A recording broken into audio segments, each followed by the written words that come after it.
Halo, selamat pagi anak-anak kelas 4B. Hari ini kita akan melanjutkan tema 5 tentang pahlawanku, bagian kedua. Nah, anak-anak, kemarin kita sudah belajar tentang Raja Purnawarman. Nah, hari ini kita akan belajar tentang Raja Balaputradewa dan Mahapati Gajah Mada.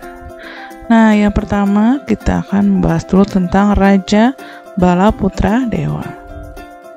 Bisa kalian lihat di halaman 28 ada bacaan tentang Balaputradewa, Raja Kerajaan Sriwijaya.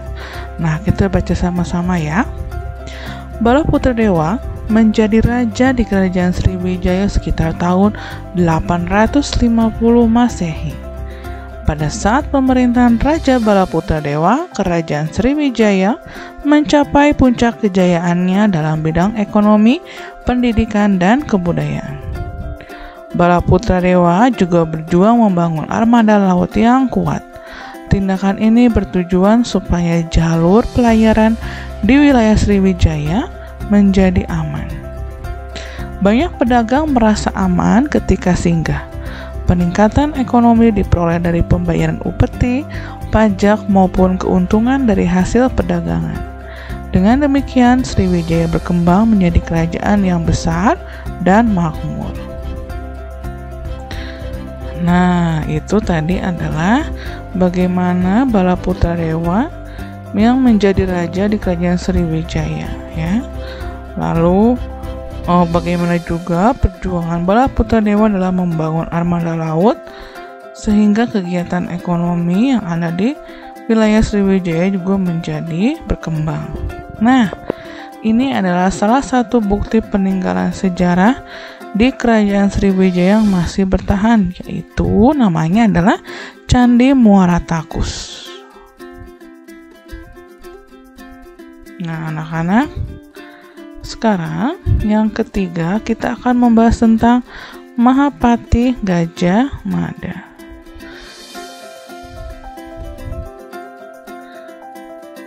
Nah, anak-anak, ini adalah daerah atau peta wilayah kekuasaan Majapahit, ya. Jadi pada akhir masa kerajaan Hindu-Buddha muncul tokoh-tokoh yang membawa kejayaan kerajaan Majapahit. Kerajaan Majapahit dikenal sebagai salah satu kerajaan terbesar di Nusantara. Nah, siapakah mereka? Kita akan mencari tahu ya.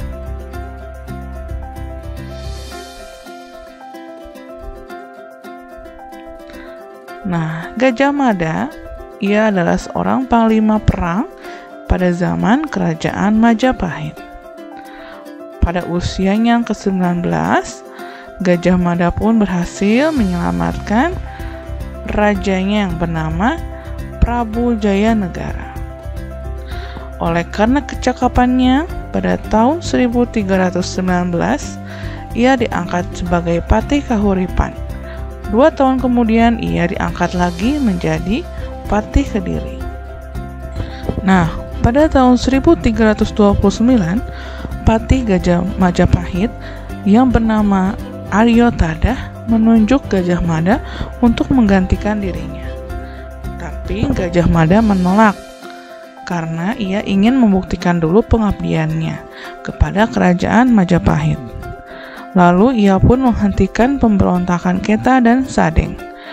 Gajah Mada akhirnya diangkat sebagai Patih Majapahit pada tahun 1334 setelah ia berhasil menaklukkan Keta dan Sadeng. Lalu pada tahun 1336, Gajah Mada mengucapkan satu sumpah, yaitu Sumpah Palapa, yang isinya janji bahwa ia tidak akan memakan buah palapa, sejenis rempah-rempah, bila belum berhasil menguasai pulau-pulau di Nusantara. Lalu, perjuangan Gajah Mada mencapai puncaknya pada zaman pemerintahan Prabu Hayam Wuruk 1350 sampai 1389. Pada masa itulah Majapahit mencapai keemasannya. Dari kitab negara Ketagama dapat diketahui bahwa daerah kekuasaan Majapahit hampir sama luasnya dengan wilayah Indonesia yang sekarang. bahkan pengaruh kerajaan Majapahit sampai ke negara-negara tetangga.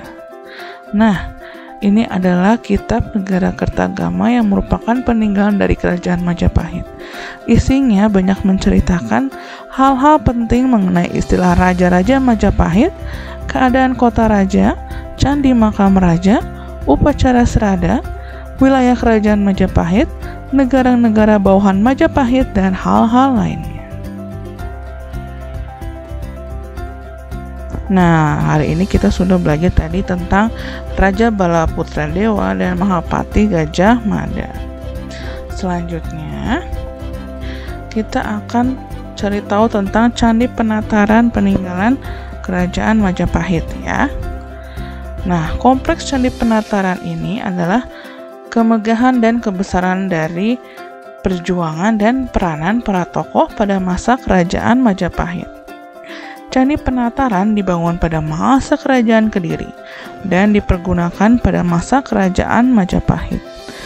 Di dalam kompleks candi terdapat arca, bangunan yang disebut Balai Agung, prasasti atau batu tulis, dan beberapa candi. Candi-candi itu diantaranya ada Candi Naga yang berukuran lebar 4 x 83 meter dan panjangnya 6,57 meter serta tingginya 4,70 meter.